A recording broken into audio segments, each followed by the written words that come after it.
This is the journalist and author Ian Wood. Ian, good to see you. Thanks for your time this morning. So as you know, and as we all know, or most of us do anyway, that Winston Churchill, the great Winston Churchill, was Boris Johnson's hero. He wrote a book about him.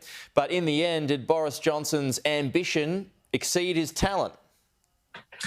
Well, he had talent, but did he have a talent to be the Prime Minister, to be an organiser, to be a leader, to be someone with integrity? Well, his own colleagues have judged that not to be the case. And actually, if you compare him to Winston Churchill, the comparison being made today is the fact that his reign as Prime Minister is equal in length to Neville Chamberlain, Winston Churchill's predecessor as wartime Prime Minister. It really has been an extraordinary 48 hours in British politics. We haven't seen anything quite like this before, but then we haven't seen a Prime Minister with behaviour like Boris Johnson before. He is being completely unique in that aspect.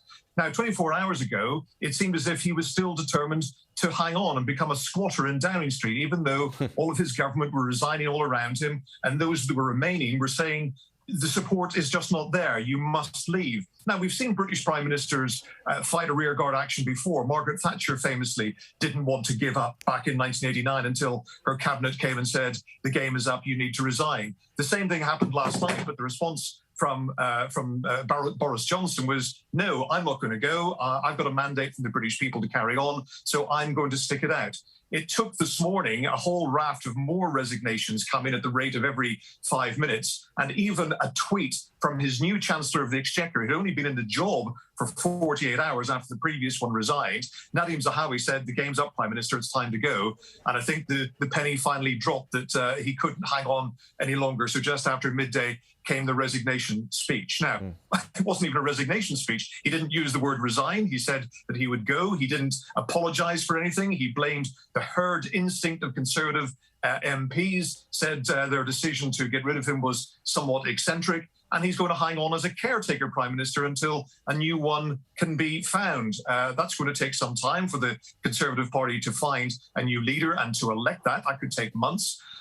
And there are a lot of Conservative MPs who think to themselves, well, hang on a moment, we've told this man that he has got no integrity, that he is bringing down the country, but we're going to let him stay in office for another few months? That doesn't seem quite right. So we've got a few more days to try to work this out to see whether he is going to stay on. But one of the theories why he wants to stay on is that he is planning a wedding party in the grounds of his country estate Chequers later this month. Wow. The invites have apparently been sent out, and he doesn't really want to go anywhere until that party has been held. Okay, so who's likely to become the next Prime Minister, Ian, and what's the likelihood of an election being called? I don't think there's much chance of an election being called because the Conservatives realise that they're trailing in the opinion polls, and this has been a scandal-ridden few months, so they would do very, very badly.